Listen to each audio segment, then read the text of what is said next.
So, John, are you going? Let's see. Agenda adjustments and announcements is all, but sure. Sent out an agenda on Saturday, yay, not Sunday. And are there any proposed adjustments therein? Are we going to talk about adjustments to the documents that were included in that? No, those come up in the agenda, right? They should, yeah. Okay.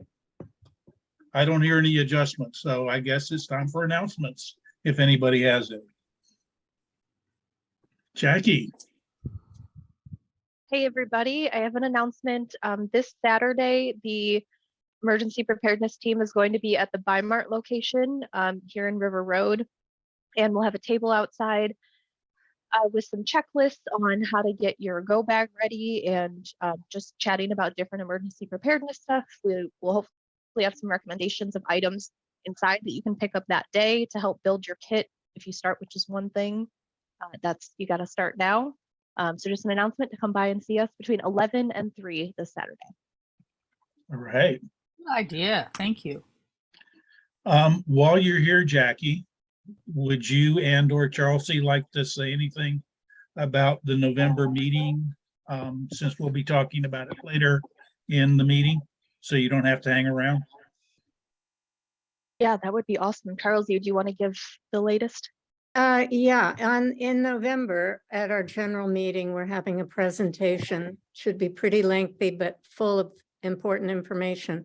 The presentation will be conducted by the U.S. Army Corps of Engineers on the condition of the dams, the 9 dams that they're responsible for, that if they were to breach, would flood our area.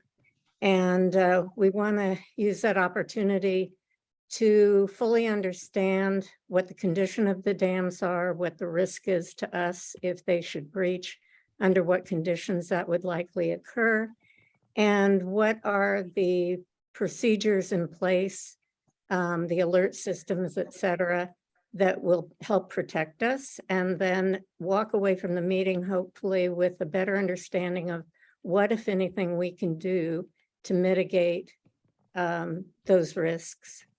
And maybe a list of next steps to keep that conversation going. It's not a conversation we hear coming from county or city emergency managers. So I think this will help promote that conversation community-wide. Are we inviting people more broadly? Well, maybe Jackie can speak to that. Yes. Yeah, we would like to. We want to put it out to all of our networks that we have to try to get other neighborhoods to join us. If there are any impacts to the dams, it's going to have impacts to a lot of neighborhoods, not just us. So yeah, we also want to. So Beth, will you please mute? You have two pictures. Yeah, I was trying to. Yeah. Oh. Okay, there you go. Just mute them. Yeah. Okay. Yes, we want to share that announcement widely. We also want to collect questions ahead of time. So if there's items, burning things that are on your mind that we want to ask the Army Corps about this dams or potentials of flood, we want to try to get those questions to them ahead of time so that they have a little bit of time to do some research and be ready for them. So we'll have some information on where you can send those questions to us soon, but we definitely want to invite as many people as possible. Yeah, and to add to that, I'm working on some write-ups right now that I hope will be like position paper, not really a position paper, but a fact sheet of information around the dams. Possibly the beginnings of a flyer that we could hand out even Saturday at the Bi-Mart thing, just announcing that the meeting is taking place. And then we're going to need to make sure that it gets put in the e-news, not only for River Road, but Santa Clara and Bethel, et cetera. So yeah, we're trying to take advantage of the fact that we have a bit of a head start on this presentation. And we will be coordinating with the Army Corps all the way along so that they're not caught off guard by any questions we might have. So that they're prepared. We want to use the time as wisely as possible. Great work, you guys. Yeah, it's excellent. It's exciting. We'll see. I think it's going to be good. Good deal. Jan, Yeah, I very much look forward to that meeting. I haven't seen any of those inundation maps, but from relatively reliable sources, my house in worst case scenario would be in water up to the eaves. Jan, do you have an announcement?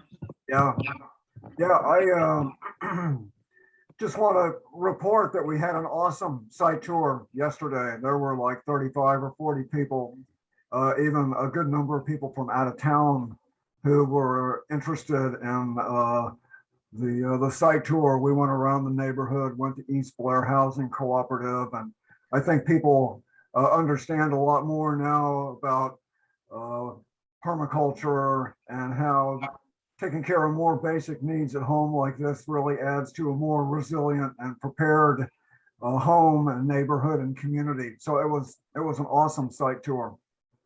Great. Thanks. Pat and Carlene.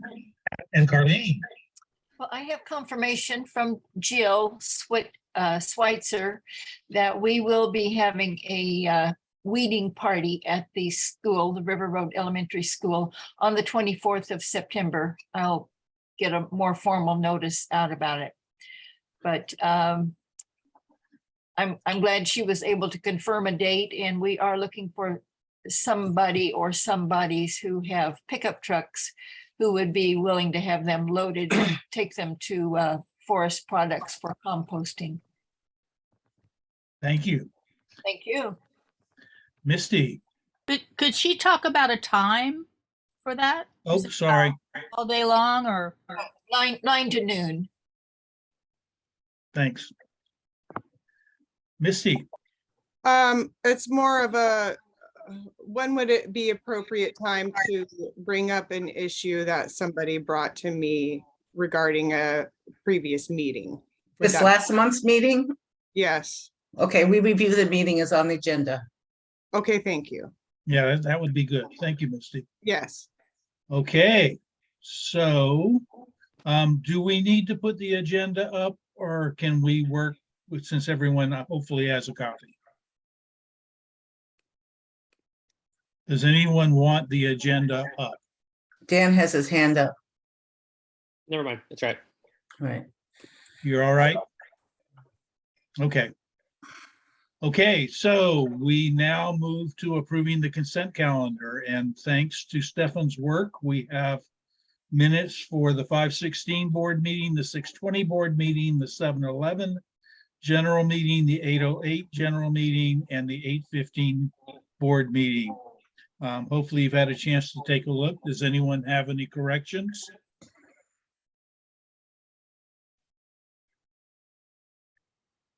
Okay, it would be appropriate to make a motion to approve the consent calendar, which consists of these minutes. I move that we've approved the minutes. Is there a second? Brenda's raising her hand. I assume that's the second. All those in favor, please use your reaction button to press green for approve and red for disapprove. Can't find my reaction button. Oh, there it is. So 1, 2, 3, 4, 5, 6, we're good. Totally approved unanimously. So the consent calendar is approved. There is an email in the consent calendar at the bottom that you may want to take a look at. And that is the fact that we got a letter from DEQ. They're working on the Cascadia earthquake potential impact to the gasoline terminals that are just north and west of us. And Jackie, as chair of the Emergency Response Committee, has agreed to coordinate with them and report to us. Thank you, Jackie, for doing that. Yeah, you're welcome. I haven't had a chance to connect with him yet, but we'll report back as soon as I have more information. Right, this is a result of a bill that was passed in the legislature last year. The primary concern is for the tanks up in Portland that are potentially on liquefiable soil. So if we have an earthquake, we lose all of our gasoline for Oregon. So thank you for keeping us safe here too in Eugene as best you can, Jackie. Okay, Claire, review the previous general meeting, and obviously Misty has something to share. Dan has his hand up. Yeah, sorry, I was waiting for one of my other board members on the other hat that I wear to make sure that I had the correct list before I announced it. If you mind if I say something real quick? Is that all right? No, please. So 2 years ago, it's not a huge reminder every day about the forest fires and smoke. We had the Holiday Farm fire, and the organization that sprang out of that to hand out goods to those who were affected by it, the Holiday Farm fire, was an organization called Love First. They got a grant for 2 years that has just started to wind down. So believe it or not, we still have supplies that people have been donating over the past 2 years. And so we've been slowly irking those out. But what we have left, if anybody can help us find a good place for them, are about 3 pallets of adult diapers, 2 pallets of 72-hour emergency bags, which has basically everything you need for 72 hours if the power goes out. So some canned goods, some canned water, some batteries, those type of items. And lastly, I have almost 3 pallets, but it could be a little less than that, of the N95 masks. So I know that we have an emergency committee, but I don't know if those are things we really want to have stored in someone's garage for a while. But if there are a need out there, we have them, and you can privately message me and I will get it out to you. Okay, So I know that, go ahead, Claire. Is the question, are you posing a question like where should these reside? Or are you just making an announcement? No, we're just getting them out as much as the building that we had, the gentleman who was renting it to us, the lease ends at the end of the month. So we have to have a home for everything by the end of the month. So we are giving it to whatever home we can possibly find. So you want to disperse them or keep them together for future emergencies? Doesn't matter, whatever. Okay, thank you. I do know that the mission takes adult diapers. They may take some of the others as well. Okay. Claire, back to you. Okay, so we were talking about the last meeting, and Brenda, or who was it? Misty. Misty had something to say about that. Well, I don't want to take up all of this space. So if there's like a more on the agenda about the last meeting, I can wait.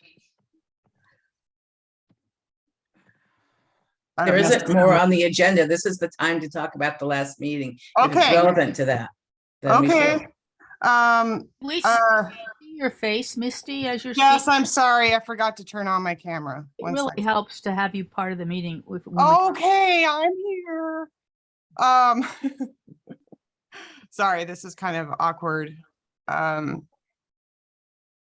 situation. So a member of our community who was at the last meeting, who has recently become engaged over the last 4 something months, a little while, after not being engaged, and they were very offended by how they were treated while they were speaking or giving their opinion or asking a question, and they felt cut off. And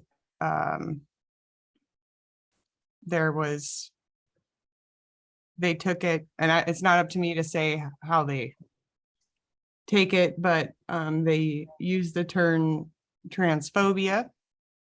And so I have asked them to address, like email the board with their concerns so we can address it. And they said they'd think about it, but I still feel called to bring it up so we can discuss this in the future of how we interact with our members. And if we want to be inclusive and welcoming and want our members to be engaged, then we need to be a little softer in the way that we interact with them. Thank Thank you for bringing that forward, Misty. John? This is a question of clarification. Was I the individual who classified somebody when I called upon them? Is this the issue? I believe Yeah. so. Okay, that was terrible. I shouldn't have done it. I immediately apologized. I sent a text message in the chat to the individual and apologized, and I'll be happy to do any more that I can, and I'll do my best to avoid doing that in the future. I know you, John. And I, but again, I can't speak for you or, I know this is a sensitive subject, and I remember you apologizing immediately, but still they felt after you had immediately apologized about misgendering them, you cut them off and shut them down. And it's just, to be honest, and I'm a highly sensitive person, it's when someone's cut off and shut down, it just is really highly triggering for folks that have experienced a lot of that in their lives, to be cut off and shut down. So it's just something generally for maybe that we can work on how we engage with our membership. And perhaps we can ask folks to put their pronouns in their names, so we can make sure not to misgender them when we address them. Thank you. Small things. Would you, if you get an opportunity, please encourage that individual to reach out to me. I have. Okay, thanks. If you get another opportunity, please do. Yeah, that was inappropriate, unfortunate, and I will do my best to avoid it in the future. Okay, any other thoughts about the meet, Brenda?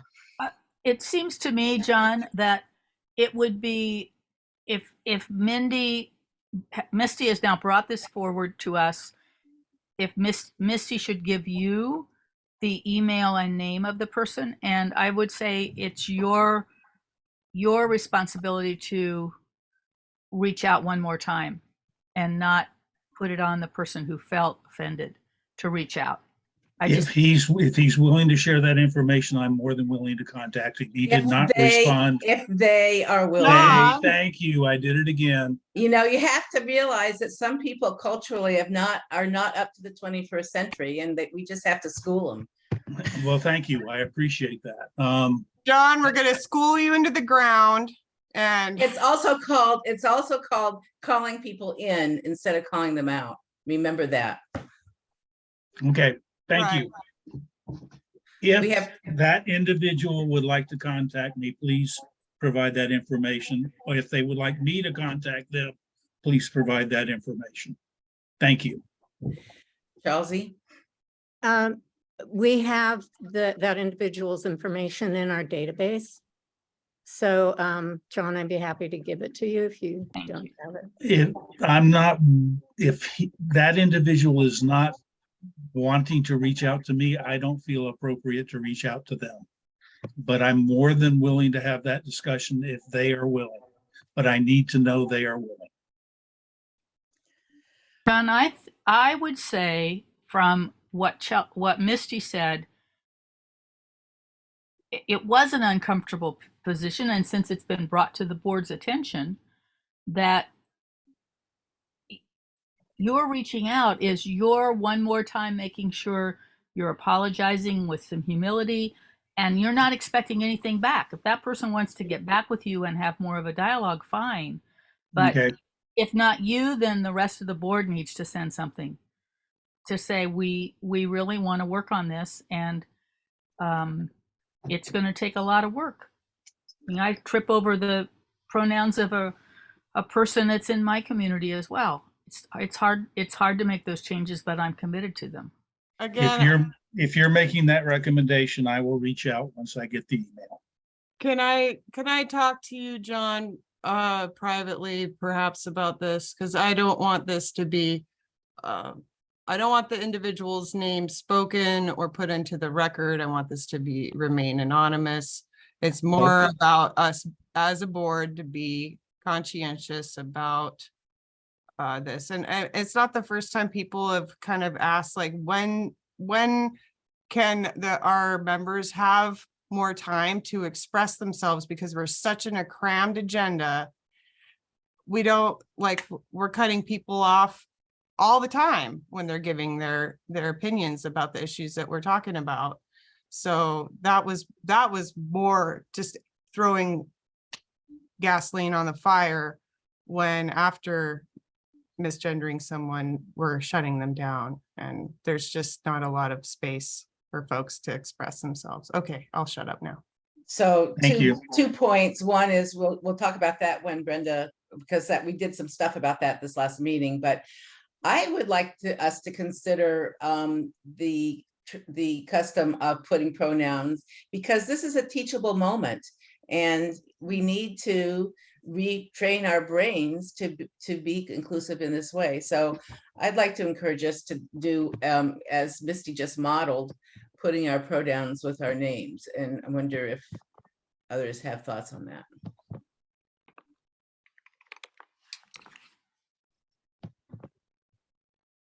I think it's a good idea.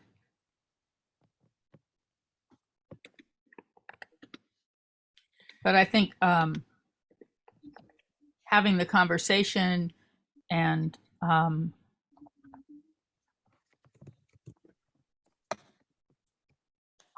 apologizing when we get it wrong is more important than just having it written. Okay. So we will continue to be mindful. Stephanie, I see your hand. Yeah, I mean, I just want to say that, I mean, we do have business to do and we do have an agenda. And when someone gets off the agenda or gets, you know, or is going on too long about something, I think it's perfectly appropriate for the chair to move the meeting along. So, you know, I mean, it's unfortunate that this particular incident happened in conjunction with misgendering, but I don't want to see us letting people go on and on about things that aren't on the agenda when we have an agenda and things to decide. Good point. It's always hard to figure that out. Okay. Any other comments about the meeting last Monday? I'd really like to have. Could you just do rounds really quick, or let me do rounds to Yeah, just? go ahead. Why don't you facilitate that? I'm just curious. We didn't check out. We just quit at the end, right? We didn't do any formal leaving, but we started with. Well, no, we did it in the chat, I think. That's right. And I then left and didn't, but I think the chat was rather productive. The breaking out into dyads, if that was helpful, if that worked for you, if you got stuck in a room by yourself, like I know John did, just a quick, I mean, I don't mean a whole paragraph. I mean 3 words or a sentence, starting with Pat and Carlene, and then I'll go to Jan. Excuse me, before we start, Brenda, do you want to summarize the intention behind doing that? Sure. The classes I've had in facilitating meetings say that when people come to a meeting, I'll just say when they come to a meeting with us at Riversong, we wanted to make sure people come to the meeting and leave the meeting glad they came and excited to come to another meeting, which meant we wanted them to have information that was helpful and had handles on it so they could take it with them and not be overwhelmed. And people needed to be feel heard in a meeting. Now, when you have 40 people, there are other ways to be heard than to say, let's let everybody have a paragraph and talk. So that's why we split into dyads at the beginning as kind of our check-in, although everybody wrote to Chelsea to get Charlesy. that too. Charlesy, sorry. Okay, so we don't want to spend a long time on this. We got plenty of other agenda, but we do need to know if this was something I hope we want to continue. I felt good at the end of the meeting. I'll just say that much. I felt like it worked. Needs some tweaking. I left John in a hole by himself, but Pat and Carlene and then Jan.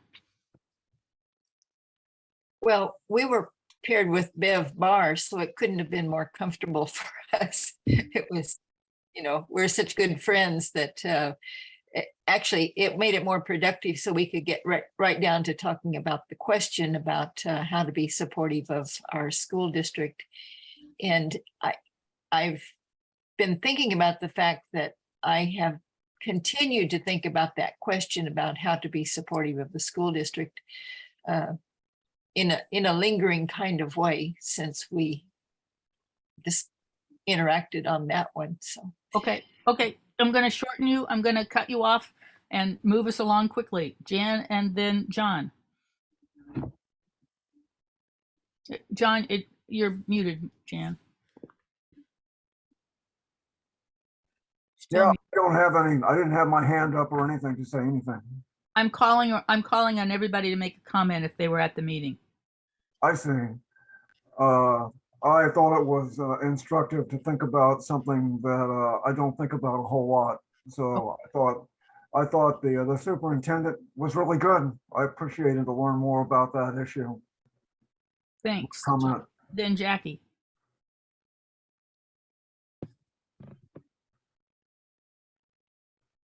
Is she still here? I don't think she is, but Okay, but- she wasn't at that meeting. Okay, John, you're muted. Yep.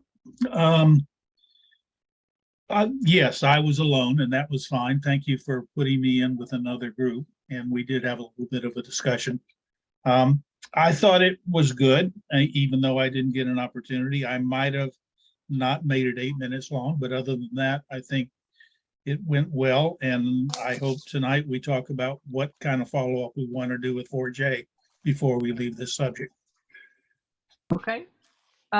Luke and then Charlesy. I wasn't there, but I love the what I'm hearing about doing some dyads and things like that. So, woohoo! Okay, thanks. Charlesy and then Stefan. Yeah, I was very fortunate to have an interesting person join me and I didn't know her. She's a member and it was a great opportunity to find out about someone interesting in my neighborhood who had some good ideas. Great. It's terrific. Stefan and then Misty. Yes, I ended up with someone from city staff, which I'm not sure whether that was, whether those people should be included. We had an interesting conversation, but she doesn't live in the neighborhood and isn't part of the neighborhood group. So I enjoyed talking to her, but I don't know that it furthered the purpose. Okay, Misty, and then Beth. I was one of the few that did not have anyone in the room. So I came back to the room that, you know, the Everybody. original room where 5 or 6 of us were hanging out, which was a good discussion. Cool. Beth, then Daniel. Dan. Oop, you're still muted. You're still muted. iPad. There we go. There you go. I joined the meeting late, so I didn't participate. Okay, thanks. Daniel? I had a great experience. I actually met someone from the city who works in transportation, and so we had a nice side conversation while we were getting ready to go, and a good brainstorming session. I think one of the other suggestions on here by Misty was really good, that we should try to have a little more than a couple of people in there. That, you know, it's the more people the merrier. So maybe with a group like that, we break it into 3 So that's the only critique I would have, but I thought it was great. Okay, thanks. Just to also say, the purpose is that everybody gets to speak and feel heard. The purpose is connecting with the people who are in the meeting, not necessarily changing the school district. I mean, the purpose is to make connections between people. And if you were talking to a city council person, that was just fine. You were connected to that person. And they felt perhaps a little more welcome, a little more than able to at least knew one other person in the room before they began to peak. So, yeah. Quick question, how many to a room did you put? 2, right? 2, because we were trying to make it quick. So everybody had just a few minutes to talk. Right, so I was just suggesting 3, that still is an intimate conversation, and still most likely everyone's gonna at least have one other person, so there's not a few scragglers that are like left out. That's all, thank you. Claire, I didn't get to you, I'm sorry. Thank you. I had a good experience. I was paired with a new person. And so it was a great time to welcome her and get to know each other a little more. I also wanted to say that part of the conversation that Brenda and I and John met about planning the meeting in advance. And part of the conversation was, what is the intention of the meeting? Is it to download information to our neighbors, or is it to build the community between the neighbors? And so that's a little bit of shift of focus to take the time to have those kind of interpersonal conversations for the sole purpose of having that connection. Anything else?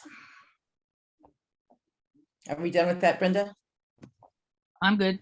The only thing I wanted to add, if I may, I maybe a little bit more of explanation on the reason behind going into groups of 1 or 2 or 3 or whatever. It kind of seemed like we were going to talk about the school and not necessarily focused on building. I don't know if could be a little bit more about, this is like not, homework. It's about getting to know our another. Got it. We're Stefan just posted that we're way over time, and he's right. So I want to kind of move it on. Yeah. Thank you, Missy. Well, may I, before we leave this item, are we going to follow up at all with the interest in getting involved with 4J? Do we want to make that an item for another board meeting? Does anyone have any ideas? I personally would hate for all the value that came out of that meeting to just dissipate into the air. So we still have the chat somewhere, don't we? Yeah. I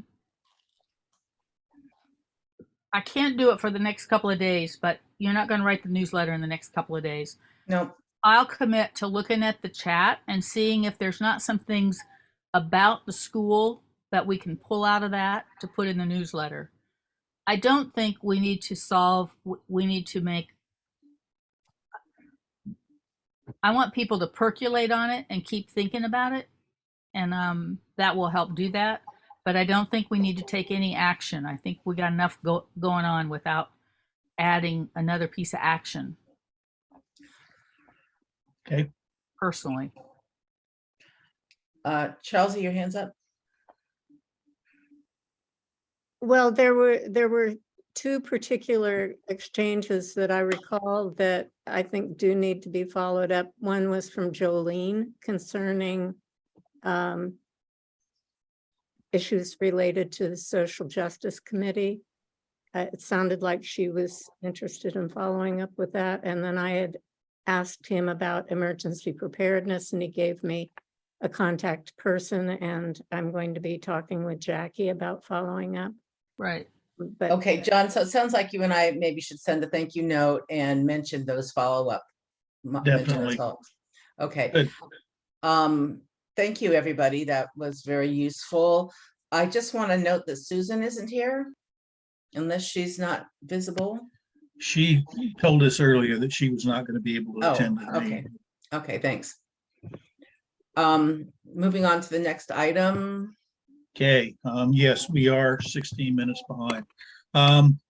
This is our task of nominating two board members, new board members, to fill vacancies. We've had vacancies since the end of June. We filled one with Brenda, and we now want to consider filling the other two. We have had three applicants. One was Terry Waldman. She submitted a request to withdraw her nomination due to lack of ability to do the job effectively. But we also have two other applicants. One is Beth Giroux and the other is Jan Spencer. So we thought we would give each of them some time to do with whatever they want in order for us to know more about them and then potentially consider appointing them to the board. So Claire and I thought we would give each up to about 5 minutes to talk to us, ask questions, ask us to ask questions, whatever, and then we would move to deliberation. So Jan, would you like to go first?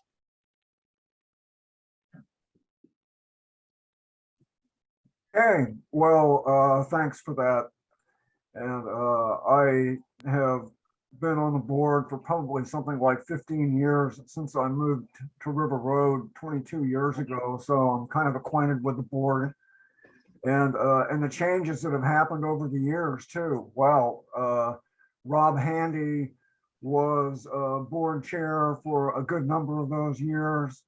And some issues change a little, but some issues are always with us because we all want to make River Road a better place to live. Absolutely. And that's a big list of, I think people have their particular points of interest that they want to contribute.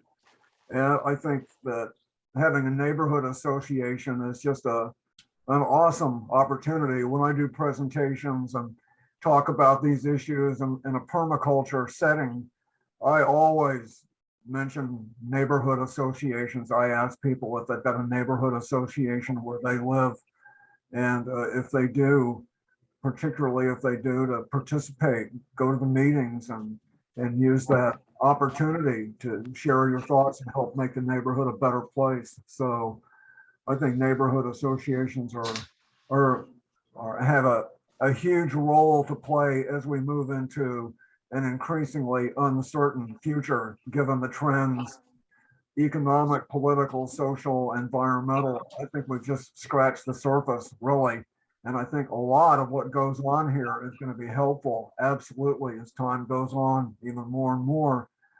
My particular interest, of course, is how to say creating a preferred future. That's kind of code for a very different economic system, a very different political system. Are we going to replace market capitalism? Well, we can in a small way, even in our own lives, but that's what I'm interested in. I am very much motivated to create alternatives to the mainstream economy. And I practice a good deal of that, and allows me to some degree pick and choose more how I want to participate.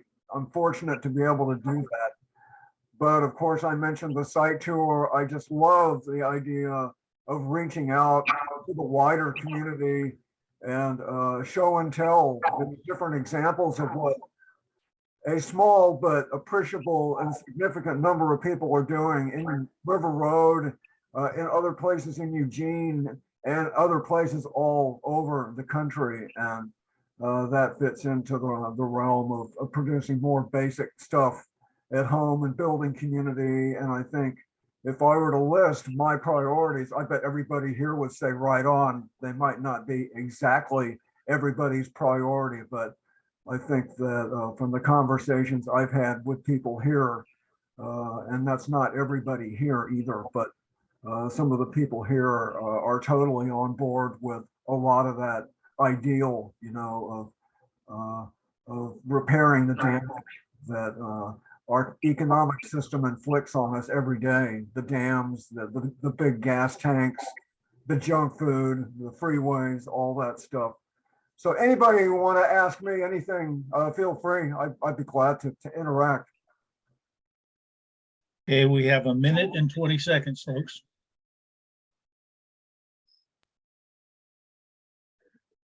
Again, Yes, Brenda. Your idealism, I appreciate, and I wonder, I'd like to hear you speak just a little about how you would respond to people. One of the challenges of our neighborhood is that it's a diverse neighborhood, and not everybody is going to be nearly as excited about alternative capitalism as you are, or maybe they really love junk food.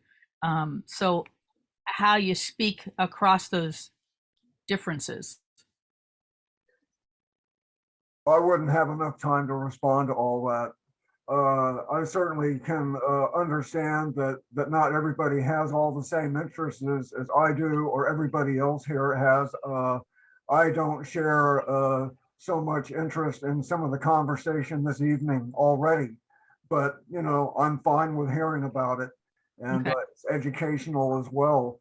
People are going to do what they do, but wow, I really applaud all the effort into the idea of preparedness and resilience. And the whole idea there is to educate people about how to make their lives safer and more fulfilled. And preparedness is an important chunk of that. So, and the gender issue, it's not my issue, but it's important to a lot of people. And that's great. We just ought to share what we have enthusiasm for and be sensitive about it. Thank you, Jan. Thanks. Beth, your 5 minutes of fame. Thank you. Yeah, well, I think in my application, which I think everybody's seen, I pretty much defined where I'm coming from. And so given the short time frame and how long the meeting is supposed to go, I'd be open to questions. I guess John suggested to me that someone was asking what my business was. And so I could define that because it might give you a little bit of an idea of what I'm interested in. Our business was Woodruff Nursery and Landscapes, formed in River Road in 1911. We're the third owners. We bought the business in the 70s and transformed it into a very viable retail nursery as well as wholesale and landscape construction business. So our nursery in the spring and early summer became a neighborhood gathering point. And it was really wonderful to get to know the people in the neighborhood. We had River Road Hardware that was locally owned with people that lived close by. We had a gas station. We had Clark Hollis, who lives in the neighborhood, other people that lived in the neighborhood. And over the years, our business has changed. We've developed our property. We've built houses. And so we've now got a smaller business on our property. We gave a city block to the city for a park. So we've got a small park at the dead end of our street. And so I'm really interested, I guess, in the opportunity to bring people in our neighborhood together in a positive, collaborative way, and looking at how we do that. And a good example, I think, has been the planning process that's been going on for, as I understand it, 5 years. I've been involved in previous planning processes where we met for a period of time, had a facilitator, and the plan got shelved. This one, the city appears to be paying a little bit more attention to, but it doesn't appear to be widespread in the community in terms of understanding. There are a lot of acronyms. There's a lot of misunderstanding around what has already been decided and what hasn't. And so my concern is opportunities for input, the opportunity to bring people together to do it in a collaborative fashion where everybody feels as though they've got the opportunity to give their input without negativity being tossed at them. So I'm open to questions. That's sort of in a nutshell where I'm coming from. Claire. So Beth, you've been on the board before, and I appreciate your trying to get other people to sign up before you jump back in, and I appreciate you jumping back in. But I wonder what you're thinking about in terms of what's different now than it was when you were on the board before, or what do you want to see going on at this time in history? Okay, I wasn't actually on the current board. Uh-huh. I was involved in the community organization when community organizations were first going through their inception process. We actually, Okay. early meetings were at my home. And the people that were involved were people that are no longer, in many cases, with us any longer, and or not in the community any longer. And so I don't really know exactly how to do that. And what I need to do is to listen to some people and find out what their thoughts are in terms of, okay, we've got some business communities. And I heard at one point that people were talking about how do we get a business organization going. I have no idea how to do that because there isn't a common format for business owners. I don't know. When River Road was widened, that was from 2 lanes to 4 lanes. That put a huge slice through our community in terms of interaction on both sides of the road. So what I would need to do is just really talk to people, talk to all of you in terms of the efforts that you've put in the past to bring people together, find out what has worked, what hasn't worked, why it has, why it hasn't, and move forward from there. Thank you. Thank you. That's about our time.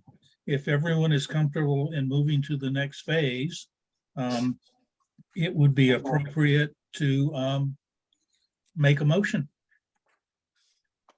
And there's a suggested motion in the agenda.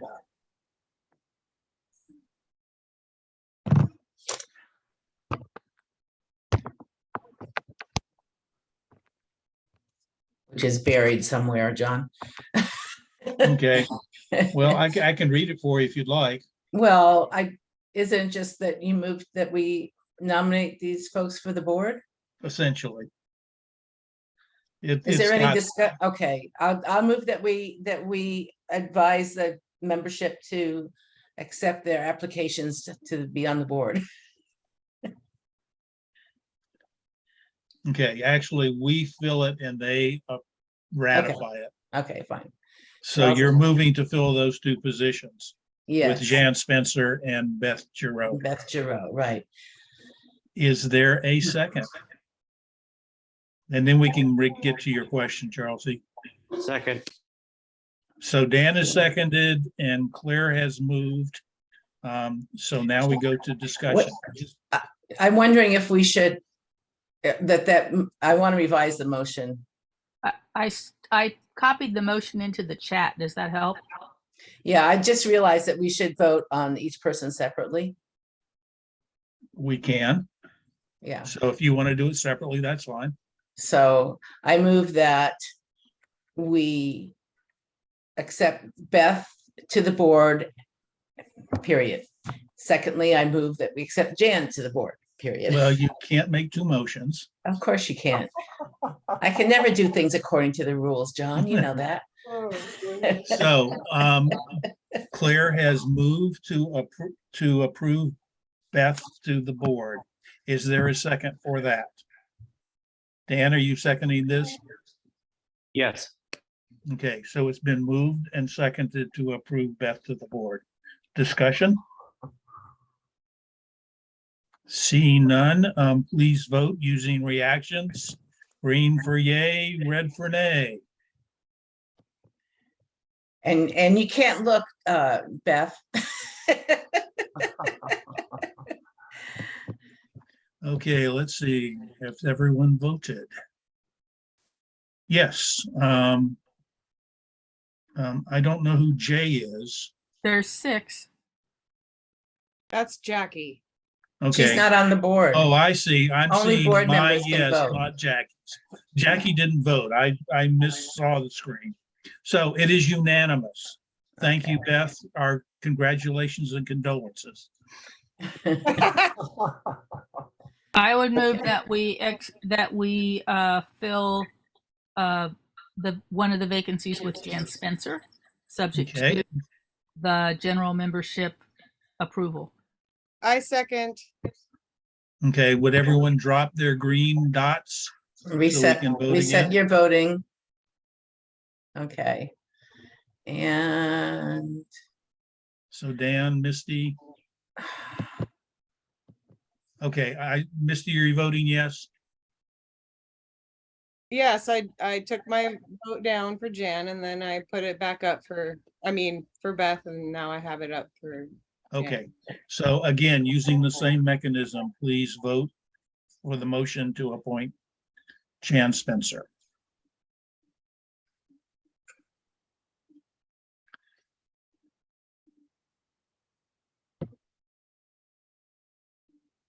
Okay, we have a vote of 5 yeses and 1 no. So Jan, you are also subject to our condolences and recommendations, or thank yous and welcome and accolades and all that stuff. So thank you. We will now move those 2 names to the membership at our next general meeting, and we will have a full component on the board. Thank you. Charlesy. Yes, Beth, in order to be a member in good standing, we have to have you in our membership database, and that means your full name, your address, telephone number, if you are comfortable with that, and an email. And I can send you what I post in the chat if you would get back to me so that we have you registered as having attended this meeting. Okay, thank you. Good deal. Okay, Claire, back to you to item number 5, consider meeting in hybrid format. okay, we can do this quickly. So we discussed about the whole issue of doing hybrid. Hybrid means that we meet in person and we also have a Zoom feed. And so basically there was unanimity about doing that format. However, I go to a lot of hybrid meetings, and my experience is that you need someone who manages the technology and sits in front of the Zoom screen and is able to move the camera and et cetera. So I felt like we needed to have that person as a volunteer lined up. We do not have that person as a volunteer lined up, so we're reopening the question.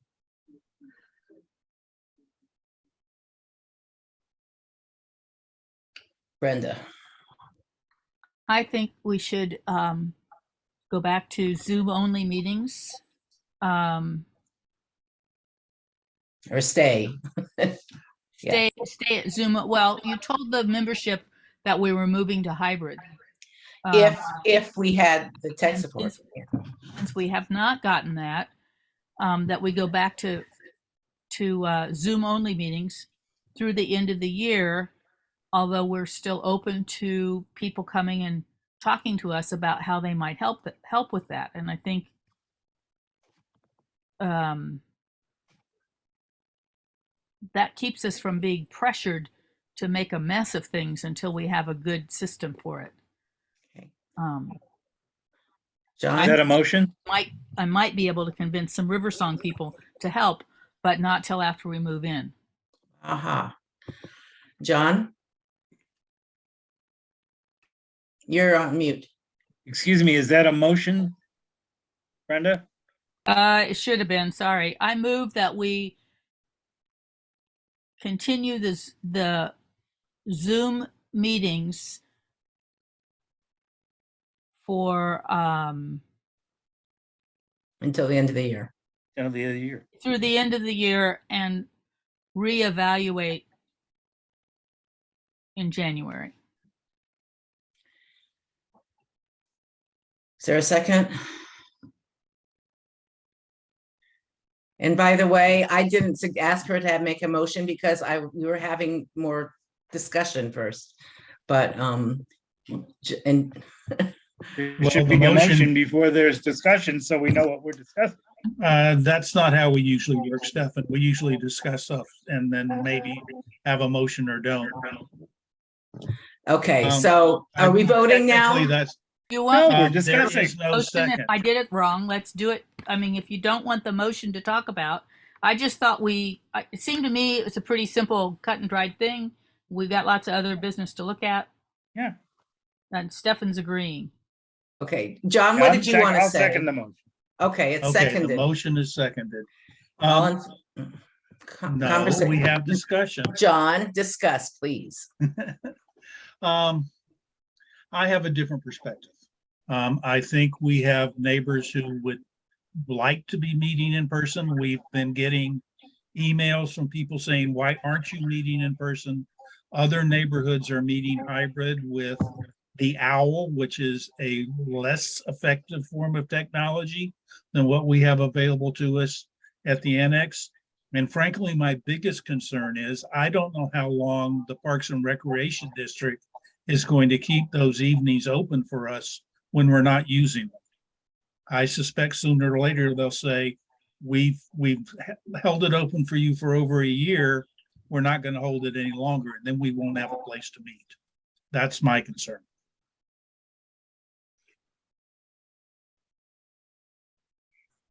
Any other discussion? What, Misty? Well, if we were to have in-person meetings, who of us can attend regularly?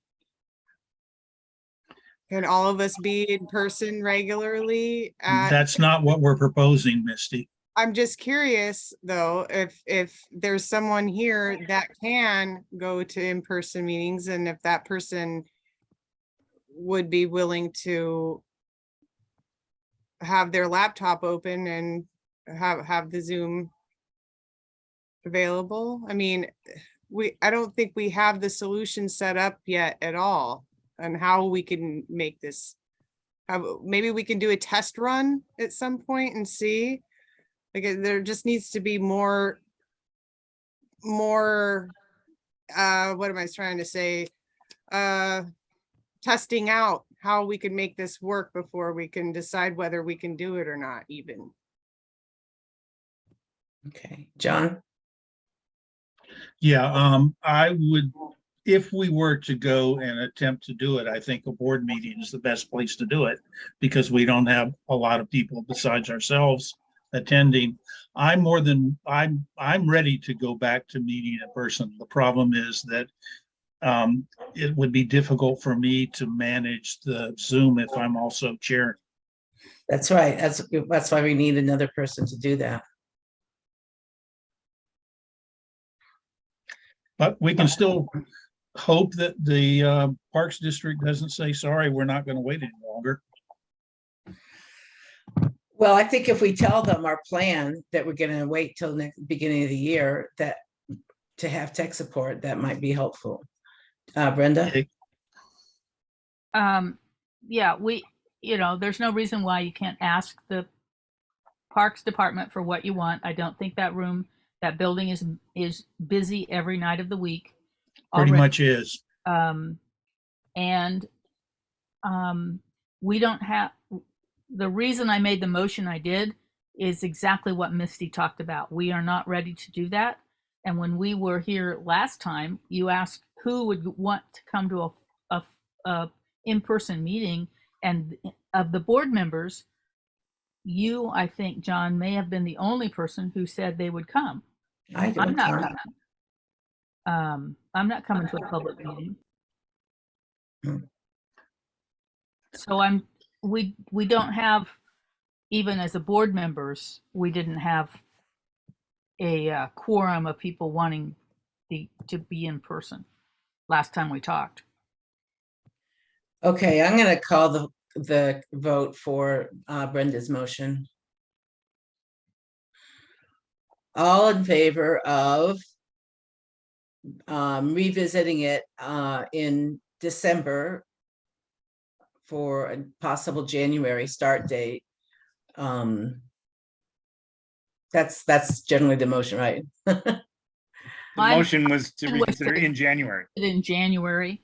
I know, but we need to decide before January or would the first meeting be in January? The That's motion what- is to revisit in January. Revisit in January, okay. So go ahead and make your vote in the response room.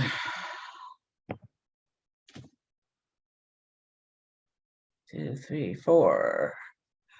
Misty, how are you voting? We don't see you. Okay, you have your hand up. I don't know what that means.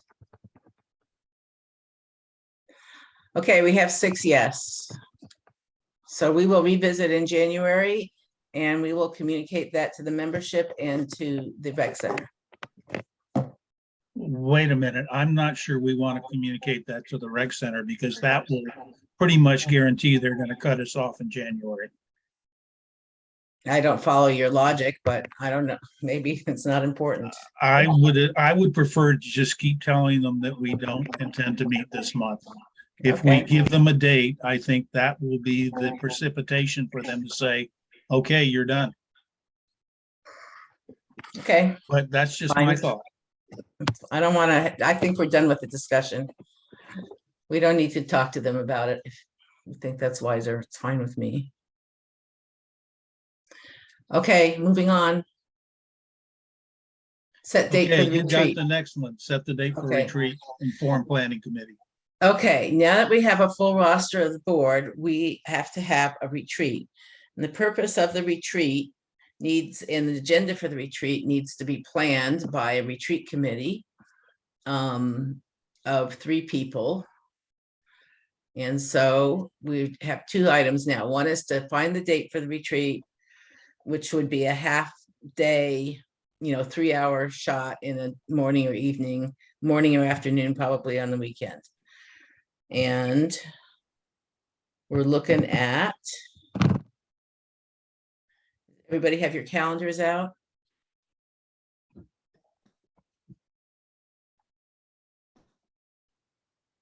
Okay, it would have to be on a Sunday. So Did you say it has to be on a Sunday? that's per Misty's chat. She can't do it on a Saturday. Okay. So would Sunday after the 2nd in the afternoon, starting at maybe from 2 to 5, would that work with folks? The 2nd of what month are you looking at? October. Oh, right away. Well, Stefan's saying, why do we need a retreat? So maybe you want to speak to that.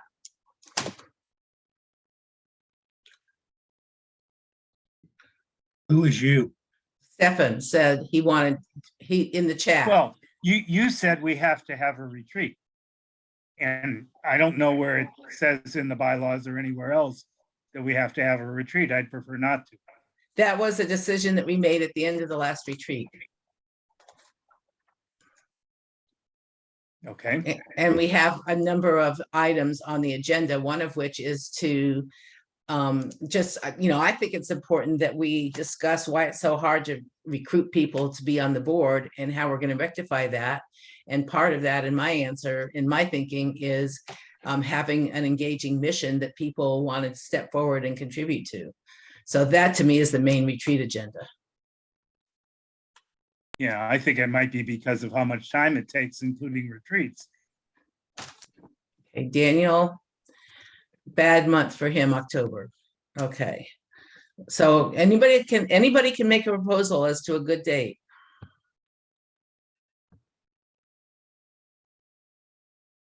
If we get into November, then we're getting into the holiday season and people go away and stuff like that. John, you're going to be out of town a lot coming up. When can you be there? I'm going to be out of town from October 20th through November 3rd, I believe, and then again from November 17th through 24th. Okay. Should I send out a doodle poll? No, people don't seem to be ready to have this decision. Dan? That makes what? it makes sense. I think some of us are going to be very busy between now and election. Okay, Can we Do do But it? I on also the- also agree that we want to avoid the Christmas schedule. So there's a small window there. Can we do it on the 9th of October? that's that's November, okay. I'll propose that in the doodle poll. Okay. Okay, thank you. Okay, so moving on. Oh, who wants to plan this retreat? Be sure it's an efficient use of our time. I'll be I glad vote to for Susan. talk about facilitating with you about it.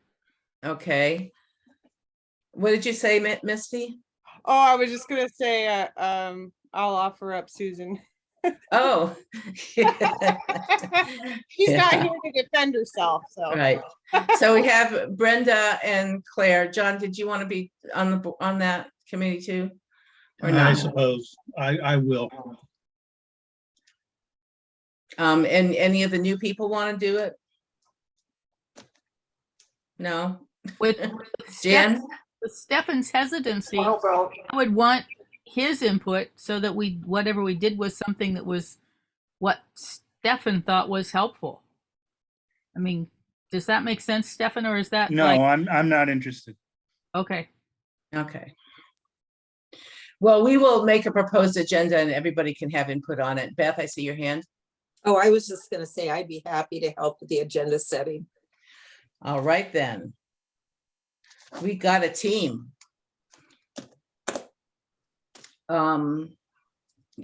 To be contacted further shortly.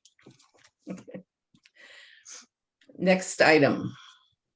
That's John, me. Let me get these names first. Claire, John, Claire, Jan, Beth, Brenda, you. Okay, I'll Which is get it pretty- later.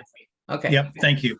Okay, so this one's a little tricky, but you all hopefully know about the Navigation Center and its intent and purpose.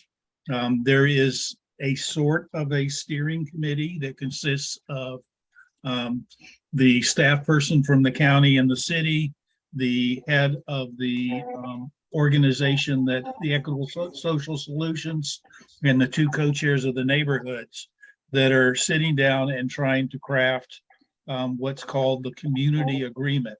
And other navigation centers, it's called a good neighbor agreement.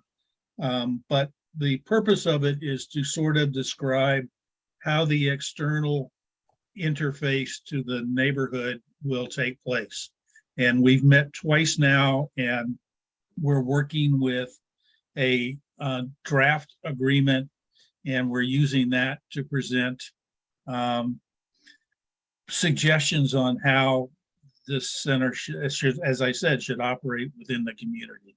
For example, identifying essentially an impact zone where this center will be cognizant or are aware of the potential impact of their clients in the neighborhood. Clients, guests, they've used both terms. What is the mechanism by which, if someone perceives there to be a problem within the community from a client, how they interact to find the resolution, those kinds of things. It's preemptive.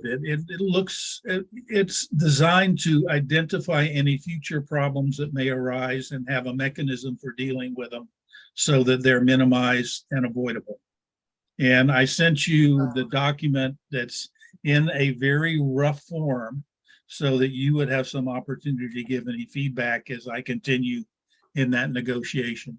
Brenda made some comments to which I responded to, and I should have shared those with all of you, but I think she only shared them with me. So I'm just opening it up for discussion and for feedback. I think it's too early to tell how it's going to be. One of the early conversations we had, the staff suggested that we manage the contacts for people who might have concerns about the program. And we actually pushed back pretty hard. We said, both Kate and I, we don't know who the clients are. We don't know what's going on in the building. We don't work 24/7. They do. And we did get some recognition from at least one of the staff people that was a recipe for disaster, in my opinion.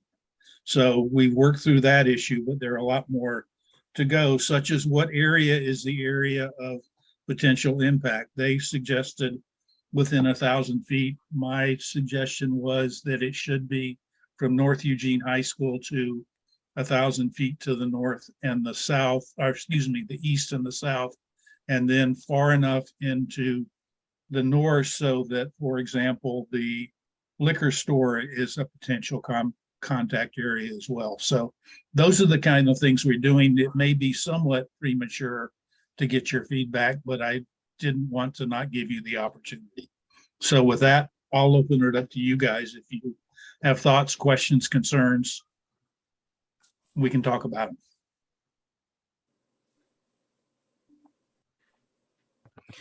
My question is how Cahoots and the county are participating in these in solving these problems.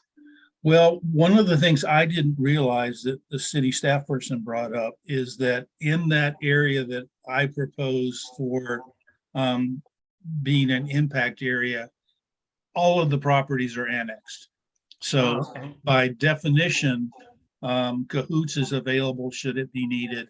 The city police are available should it be needed. And that ameliorates a big concern that I had, that we might have county residents that would have problems and no recourse. So that's fortuitous.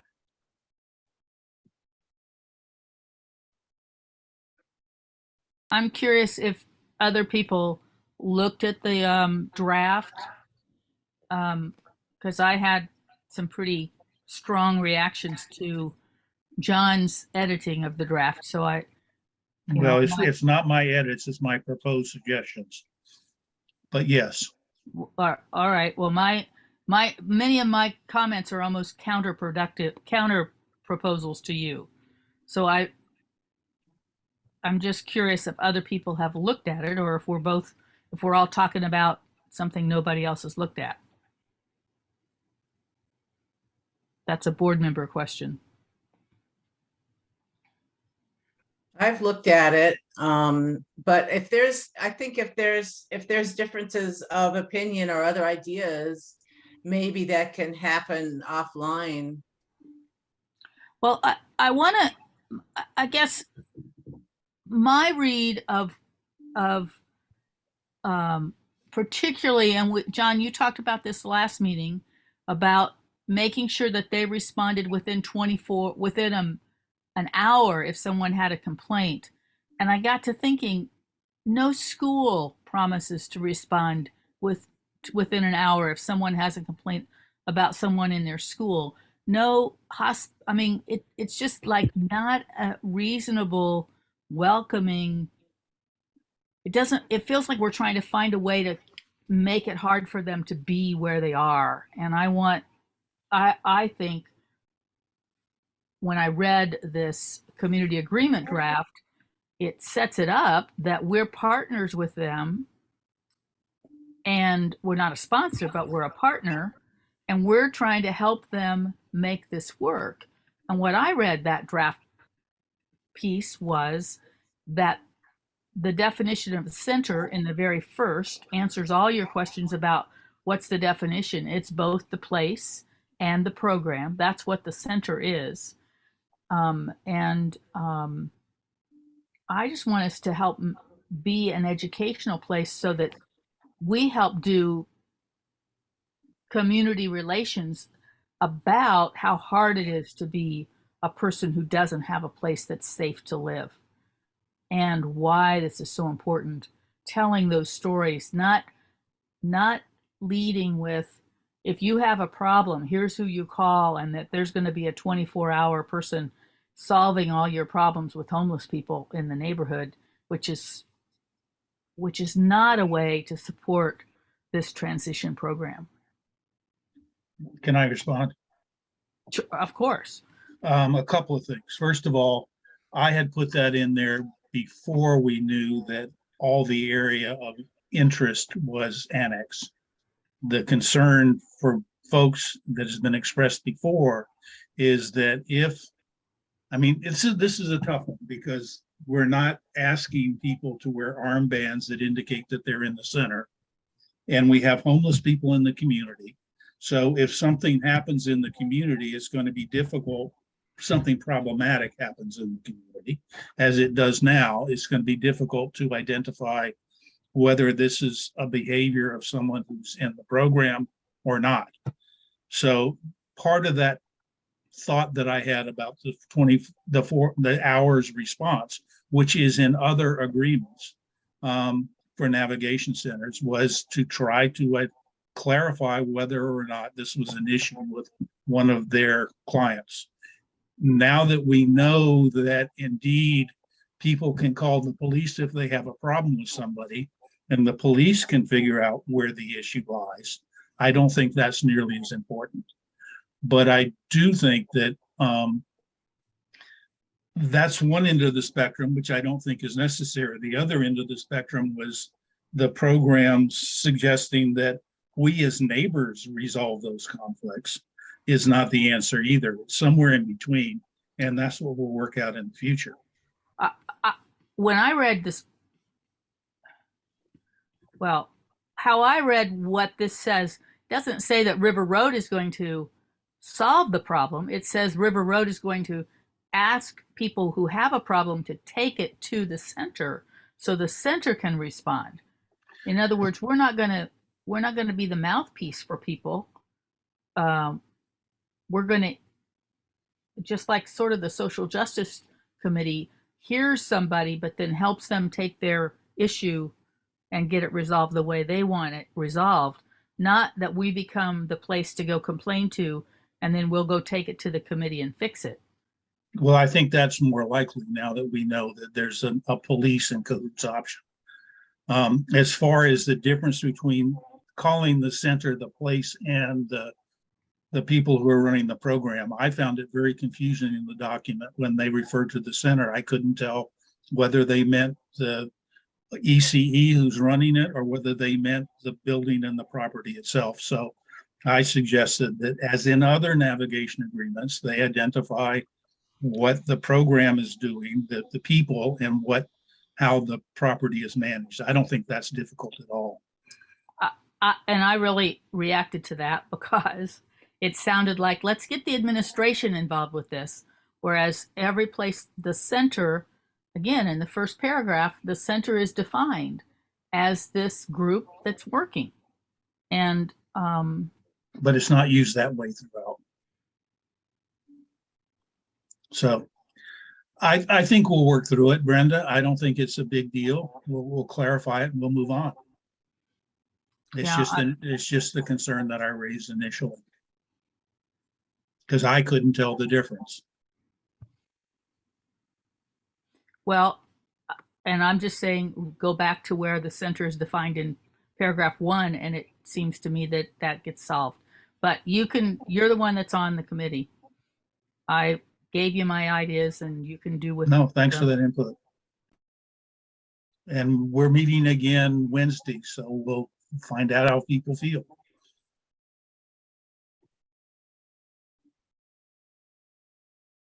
You know, we all want to have this succeed. There's no doubt about that. And I was very pleased when we visited all the adjacent businesses that we could find open. That was the feedback that they gave too. Even some that are dealing with homeless people on a daily basis. They all recognize that the purpose of this program is to help people transition from chronic homelessness into a house situation. We all want to make that succeed. Are we done with this item?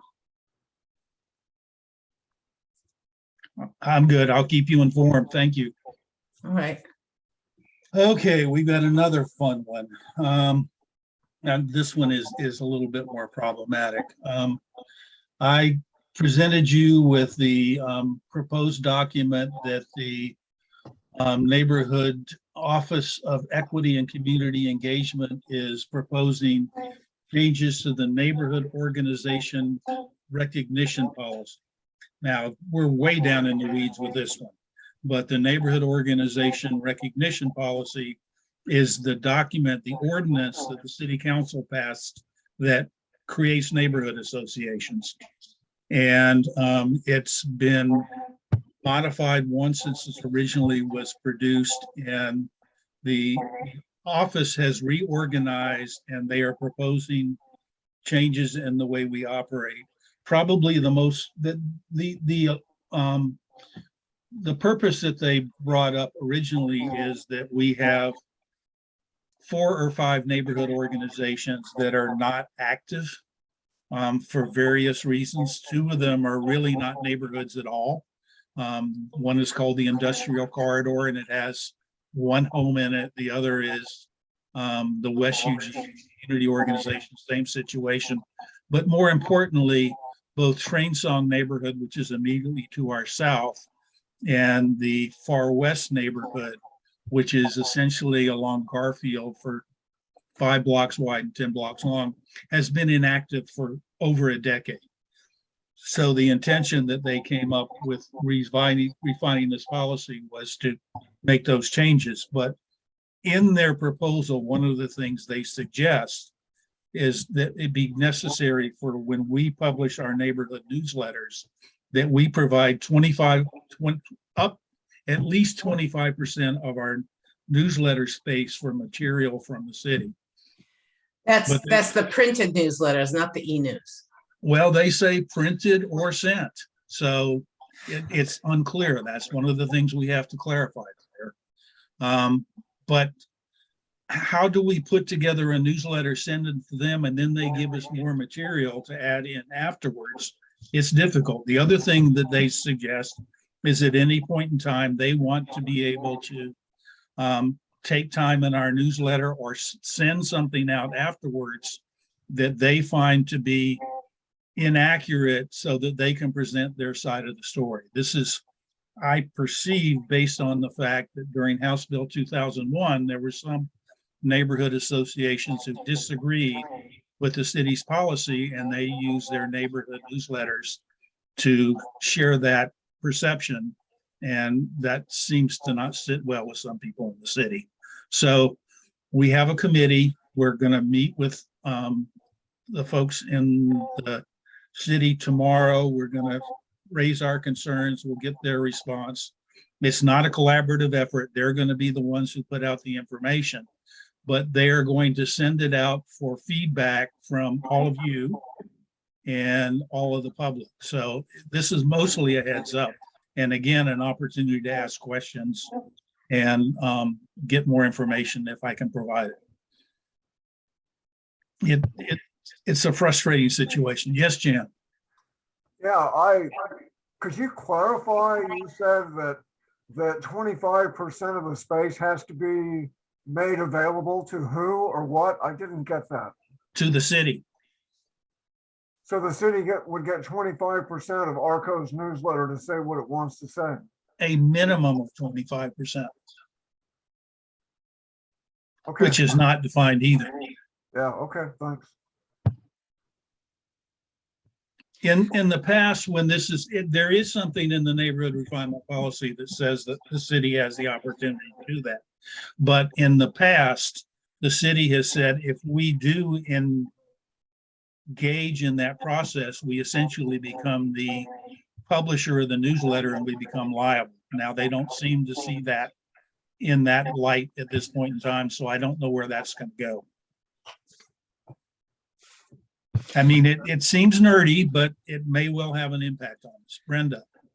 Well, in just looking at that paragraph, it's about, I mean, they're saying because they fund the newsletter and they fund the printing of it, it's public funds that are printing that. So the liability is with them, not with us, because it's a public, if somebody was going to sue somebody over a newsletter, the city's who's going to where the buck's going to stop, not us. That wasn't their interpretation in the past. They said, as long as we're not engaging with you, it's your newsletter, and we gave you the right to print it. I agree with what Charlie just put in the chat. I think it's outrageous because I think the neighborhood associations are not a voice megaphone for the city. They have plenty of opportunity to speak to the communities. If we said something and they wanted to rebut it, they could put it in the next newsletter, and they don't pay a dime to our e-news. If they want to start paying me, we can talk about it. Okay, I'll be happy to take that feedback to them. And Stefan is right. Shall we move on? Yes. Thanks, John, for the update. Thank you. I had forgotten that we would not have Susan here tonight to talk about the recycling event. I think we're all set. There's no need to, we can move on beyond this unless anyone has any questions or concerns. October 2nd. Okay. Okay. Claire, elect a treasurer or an E&I rep. Okay, so we haven't had a treasurer for a while, which becomes problematic for a number of reasons, one of which is that we owe a report to the state. This is not a high labor intensive job. And we need to identify a person who will take it as a board responsibility. So if I may, I put in the 5 things that I thought a treasurer would need to do. We do have a bank account with Northwest Community Credit Union that has 1 signer, and that person has control of the debit card. We don't have checks with them. Right now, technically, our treasurer is Harry Sanger. The charter requires a monthly report of how much money we have, basically, and how it's been spent. Number 3C is we are registered as a nonprofit and a charitable organization with the state. There's 1 electronic form that needs to be filled out and submitted. I'm adding as a proposal that this person also serve as our representative to Eugene Neighbors Inc., which is a 501c3 that we can use to collect funds in a charitable way and allow people to get deductions. There's an annual meeting involved with that with free pizza. And then we could move the monitoring the neighborhood outreach budget into this the treasurer's role or not, depending on how we want to do it. But as Claire says, it's a relatively short list. So to make it short and quick, do we have any volunteers? If we don't have any volunteers, we can take it up at the retreat where we have more time to twist arms or people have more time to think about it. Daniel. So one thought I had, because I figured that no one was going to step up to do this on the regular, was maybe we break it up. You know, we have someone only commit to 3 months and we find 4 people to do it. You know, if that were the case, I'd be willing to do it, say Q1, so January, February, March. I just, with my particular schedule, it gets really dicey in certain parts of the year, so I don't want to commit to everyone here and say, yeah, sure, no problem, and then, you know, for 3 months of the year be AWOL and then gonna leave you all high and dry. So that's my thought, would be if there's people who, you know, we have some interest, but it's tepid. That's an interesting thought. However, it also involves being the signer at the bank. Yep. And be registered with the state. So that involves, like, you know, a lot of extra paperwork to rotate that around all the time. It is a possible option. But it is an option. Thanks for the suggestion. Well, and one of the options from what Dan said is, like, if Dan would be willing to be one of the signers, I'd suggest we have two, so we never get in the spot we Right. are at the moment. But that doesn't mean he has to do the work all the time. You share the actual work, but you get permanent signers. So here's the challenge with that is we have a debit card in one individual's name that would have to be reissued whenever we change treasurers.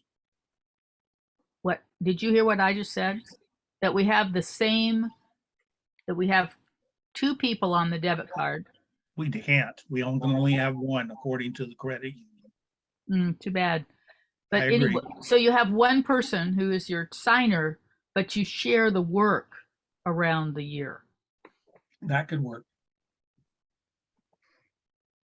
Dan, would you be willing to be the signer year round, even, but not do the work all the time? Yeah. Yeah, so there you go. That will get the money, that will get our credit union changed over to Dan from Harry, which I think is important. Okay, any other, It needs to be signed. I mean, what I do with NAMI is that they have checks prepared once a month. I just go in and sign what needs to be signed. It's pretty straightforward and simple. and we didn't even have that much business. Right. So, Right. And again, in order to find a cost-free account with the little amount of money that we have this situation with Northwest Credit, that one person, one credit card, no checks or debit card. But anyway, I think that's fine. And I would suggest we go ahead and elect you, Dan, with the assumption that we will take turns filling those roles. is that a motion, John? Yes. Any Like second? to second it, Dan?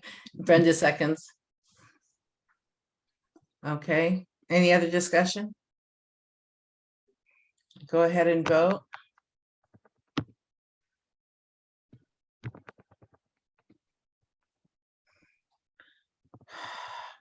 Looks like we have, Jan, are you voting?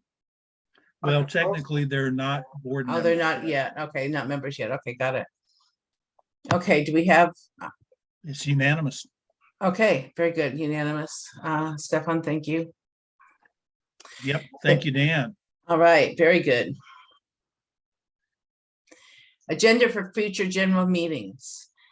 We have two Okay. coming up that we pretty much already outlined, so that's good. So if you don't mind, what we have for October is a candidates forum for the two legislative positions we are electing, state senate and state house. 3 of the 4 candidates have agreed to participate. I'm fairly certain Nancy Nathanson will participate as well. Just haven't heard from her yet. We also talked about the potential of discussing the 4 state initiatives. We called for volunteers. We didn't actually get any volunteers. However, Charlesea was approached by Tom Peck, who wanted to potentially talk in favor of House Measure 114, which is the gun measure. But I think it's incumbent upon us to provide both sides of the argument. And I have reached out to a man named Kevin Sterrett, who's the head of the Oregon Gun Owners Association, I think it is, who's going to be doing a program for City Club and asking if he could nominate somebody to do the anti-argument. So that's where that's at. I don't know that we have anybody else for the other 3 measures. Stefan, is your hand up?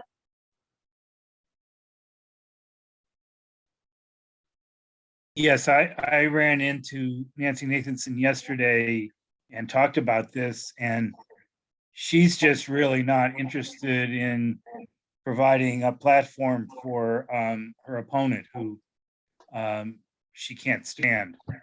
So I told her, well, don't let him have the platform all alone. But she seems very reluctant. So, John, maybe you or somebody else who knows her well should try to reinforce my message that we don't really want. And she also felt that everybody in the room will have already made up their mind. And I'm sure she's thinking that Okay. almost everybody. I'll be happy to reach out to her personally. The reality is that her opponent will be there. Yeah. But it will be on Zoom. Also, She true. can mute him out.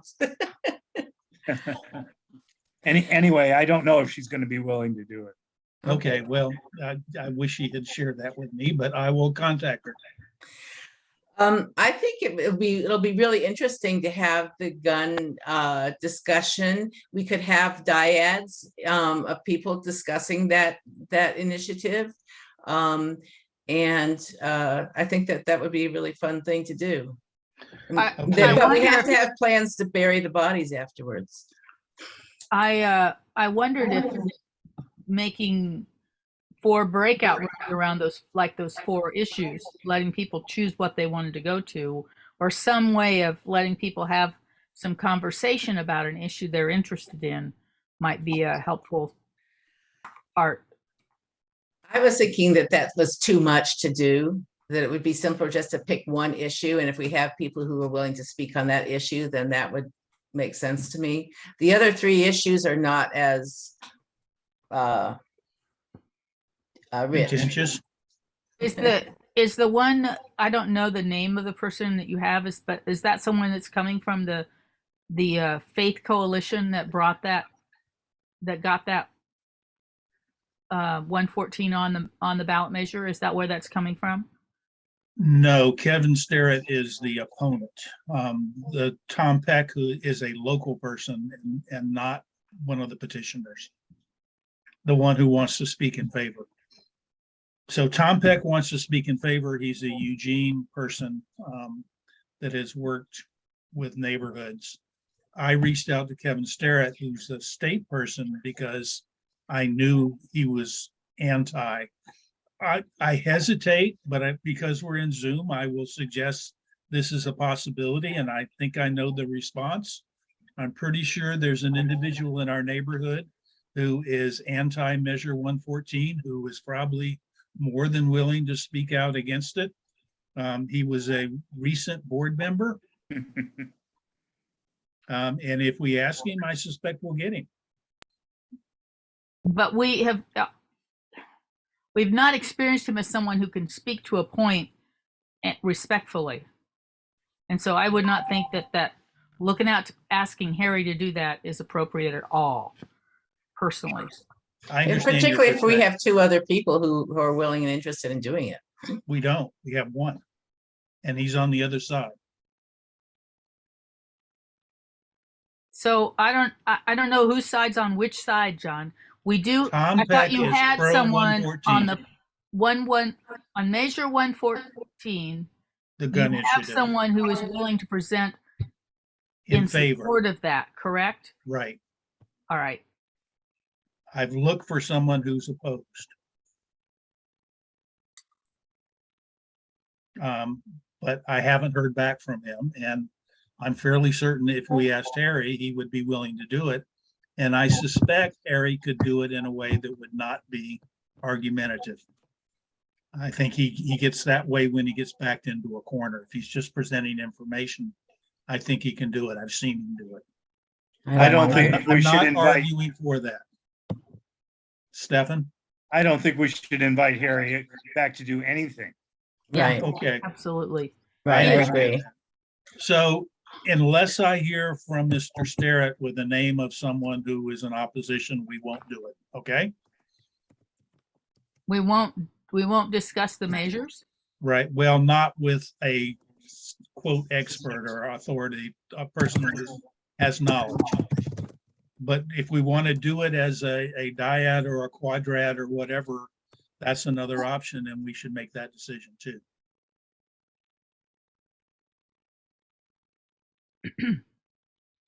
Shall we leave it up to Claire and I and anyone else who wants to get involved to make that decision once we hear from Mr. Starrett?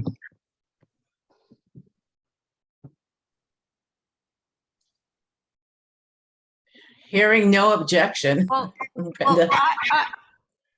we can't talk about issues if we don't have opposition. So therefore we can't invite people in the neighborhood to come to a neighborhood meeting and talk about these 4 issues. I don't think we can have a proponent without an opponent.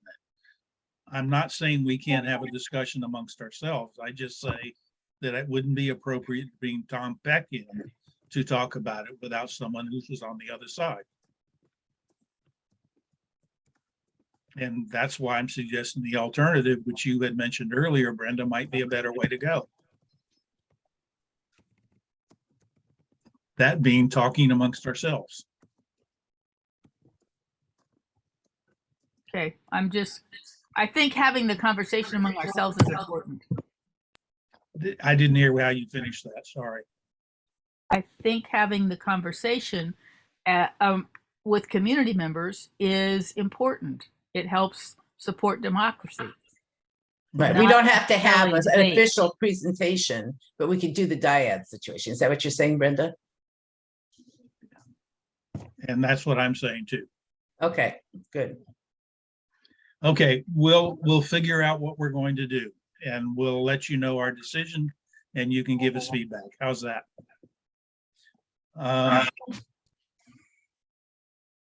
Stefan? No? Okay. Okay, as far as November is concerned, I think we have excellent preparation underway with Charles C. and Jackie. The only other thing that I thought we might want to talk about, and we actually may need to talk about in October, is we had been waiting for a long time to hear what's going on with Howard Avenue and the Safe Routes to School redesign of the street. That evidently is on hold because there's not sufficient funding to fund it. But at the same time, the city is going to apply for another grant to get $6 million to have enough money to build the bridge that goes over Beltline to North Eugene High School. So we may, if the timing is right, have another short discussion, hopefully better facilitated. I realize I didn't do that well, about the neighborhood supporting a grant for that bridge. But other than that, I think that's the October meeting and the November meeting. Questions, thoughts? Jan? I'll just put this out. I don't think it would necessarily require any action or maybe not much discussion, but if there's a need to do a little infill in a meeting in the not too distant future, I would love to do a slide presentation of public places I saw when I was in Europe. And I just saw some wonderful places of piazzas, placas, plazas, squares, lungomare in Europe that I think could probably be a little bit of an inspiration for maybe more how our cities could be, because we're badly lacking in public spaces. There's so much private space. There's not very much interest in public spaces. And I just saw places I just loved, and we really don't have anything comparable in almost every city I visited. So anyway, I can go into more detail maybe at the retreat. If anybody's interested, I could even write up a little bit of what this presentation might include, but I just put that out. I've got a lot of pictures and some really beautiful places. Thank you, Jan. Okay, the last item on the agenda is adjourn, but do we want to do some sort of closure before we leave? Dan? Do we want to discuss the potential for the candidate forum that is now on the books for October? Oh, I'm sorry. I did get that message finally. It will occur 2 days after our general meeting next month. So for those who don't know, if the court challenge is not successful in Councilor Surratt's race, then there will be onto an appointment process, and CETA, which is the Springfield Eugene Tenant Association, has kind of combined with at this point the Whitaker Community Council, and they're reaching out to us as well as the Santa Clara folks, along with the Eugene Weekly, to put on a candidate forum and straw poll on, I think it's the 12th. Let me take a look. Yeah, let me find that.